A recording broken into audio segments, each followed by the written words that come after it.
그 따뜻함은 밤새 누군가의 수고였을까요? 아랫목은 늘 따뜻했습니다. 하지만 그 따뜻함은 저절로 생겨난 게 아니었습니다. 밤새 연탄을 갈며 가족의 잠을 지키던 어머니의 손길, 아랫목에서 발을 모으고 자던 가족의 시간이 있었습니다. 지금은 아파트에서 아랫목을 볼 수 없지만 그래서인지 그 온기가 더 그리워집니다. 아랫목. 뜨끈뜨끈한 아랫목이 간절한 밤이다. 아파트에 살고 있는 나로선 전기장판으로 아랫목을 대신할 수밖에 없는 것이 안타까울 뿐이다. 아파트 보일러가 지방 공기를 훈훈하게 만드는데 한 몫을 하지만 언젠가부터 나는 전기장판이 없으면 잠자리가 편치 않아졌다. 추위를 많이 타는 내가 전기장판을 찾는 것은 늦가을부터 이른 봄까지 긴 기간이다. 두 아이를 낳고 나서는 등과 엉덩이를 따끈따끈하게 지지면서 자는 것이 큰 낙이 되었다. 특히 지금 사용하고 있는 2인용 전기장판은 좌우측의 온도를 별도로 조절할 수 있어서 내겐 아주 유용하다. 과로나 환절기에 감기기가 느껴질 때는 전기장판의 온도를 평소보다 더 올려서 잔다. 그러면 약을 먹기 전에 감기 기운을 미리 털어낼 수도 있다. 반면 열이 많은 남편과 작은 딸은 내 자리에 오면 맥을 못 춘다. 덥고 답답하단다. 내겐 개운하기 이를 데 없는 곳이 다른 사람에겐 불편할 수 있다니 재미있다. 고향 옛집은 연탄을 피워 방을 데우는 온돌이었다. 지글지글 끓는 아랫목에는 늘 두꺼운 손이불을 깔아놓는 온기를 빼앗기지 않고 이불 속에 고스란히 자리하고 있는 그곳은 바깥에서 놀다 들어온 내게 천국과 같았다. 온 식구가 아랫목에 누우면 10개의 발이 모였다. 얼음장처럼 유난히 찼던 아버지의 발이 엄마를 소스라치게 놀라게 할 때면 우리 삼형제는 까르르 웃으며 발을 아랫목으로 깊이 들이밀었다. 특히 연탄불이 들어오는 입구는 가장 뜨거운 곳이었다. 그곳은 장판이 검게 그을려 있었다. 조금만 오래 발등을 가져다 놓으면 될 정도로 뜨거웠다. 엄마는 그 온도를 이용해 달짝지근한 식혜를 만들어주곤 하였다. 엿기름을 씻은 물에 찬밥을 넣어 잘 풀어서는 하룻밤을 삭히는 것이었다. 또 다른 두꺼운 이불을 뒤집어 쓴 식혜는 밤사이 조팝 꽃망울 같은 밥알이 동동 떠올랐다. 다음날 아침에 눈을 뜨기도 전에 식혜를 끓이는 달콤한 냄새가 방으로 스며들었다. 미처 식지도 않은 식혜를 입으로 불어가며 한 숟가락 떠먹으면 아랫목처럼 뜨거운 것이 목구멍을 넘어갔다. 아랫목에 앉아 뜨거워진 엉덩이를 들썩이며 먹는 식혜는 마치 꿀이 가득 찬 꽃을 끓여낸 것처럼 달았다.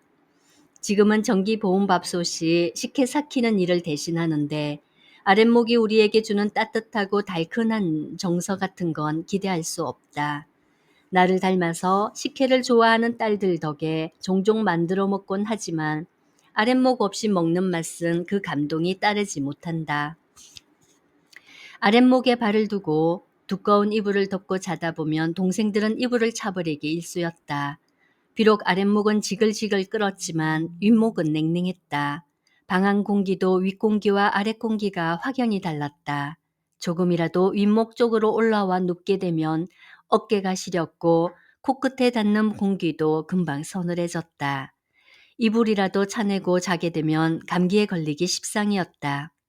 지금도 작은 딸과 함께 잘 때면 나는 이불을 차내고 자는 딸이 행여 감기에 걸릴까봐 몇 번이고 일어나서 이불을 덮어주게 된다. 우리 엄마도 그랬겠지. 삼형제에게 이불을 덮어주느라 깊은 잠 제대로 자본 날이 얼마나 됐을까. 우리들이 쑥쑥 자란 키는 잠 못 잔 엄마의 밤과 바꾼 것이 아니었을런지. 겨우내 식구들의 화로가 되어준 아랫목도 연탄을 제때 갈아주지 않으면 방은 금방 식고 말았다. 엄마는 불을 꺼트리지 않기 위해 하루에도 몇 번씩 연탄을 갈았다. 돌아서면 갈아야 했다고 엄마는 회상했다. 불구멍이 너무 작으면 방이 따뜻하지 않아서 구멍을 더 크게 열어두었다고 한다. 따라서 하루에 4번씩은 연탄을 갈아야 했다. 잠깐 다른 일에 신경을 쓰다 보면 연탄 갈아야 하는 시간을 지나칠 때가 많았단다. 그때는 번개탄을 써야 했다. 다 타들어간 연탄을 밑에 깔고 그 위에 번개탄 구멍을 맞춰 놓고 다시 그 위에 마른 연탄을 올려야 했다. 덜 마르거나 생연탄일 경우에는 매운 연기를 들이마셔야 했다. 그게 일산화탄소라는 걸 알 리가 없었던 어린 날, 나도 연탄을 갈았던 기억이 여러 차례 있었다. 22개의 구멍을 트기 위해 몇 번씩 집게로 연탄을 돌려가며 구멍을 맞췄다. 매운 냄새가 싫어서 숨을 참았다가 한꺼번에 쉴 때에는 고개를 돌려 심호흡을 했다. 구멍을 잘 맞추는 날에는 금방 되다가도 어떤 날은 통 맞출 수가 없어서 한동안을 그러고 있어야 했다. 그런 날은 돌아서 나오는 눈이 따끔거렸고 머리가 지끈거렸다. 엄마가 바쁠 때 나는 한 번씩 도와주는 것이었지만 엄마는 매일 아궁이에 얼굴을 바싹 가져다 대고 때로는 열기에 화끈거리며 또 때로는 매운 냄새를 들이키며 연탄을 갈아야 했을 터였다. 불이 꺼지지 않도록 부뚜막에 꽁꽁 메어두었을 엄마의 마음이 피운 아랫목에서 우리 삼형제는 발을 모으고 세상 모르고 장난을 치고 잠들었던 것이었다. 냉혹한 사건 사고가 보도되는 요즘 부쩍 어렸을 때 아랫목이 생각난다. 옹기종기 모여 살을 부비면서 얼굴을 붉히기는 만무할 터.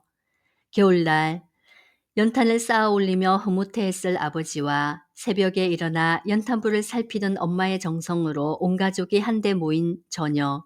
아랫목에서는 우리들의 웃음꽃이 피었다. 지금도 아랫목 같은 훈훈함을 곳곳에서 만날 수는 없을까? 아랫목 같은 훈훈한 세상을 꿈꾸는 것이 무색해지는 요즘이다. 욕심일까? 세상이 아랫목처럼 따뜻하고 달콤해지길 바라는 것은 그러나 오늘도 기꺼이 세상에 아랫목을 만드는 연탄이 되어주는 사람들이 있어 다행스럽다. 문득 반쯤은 타고 남았을 내 생의 연탄도 세상에 아랫목을 만드는데 한몫하고 있는 것인지 고개 숙여본다.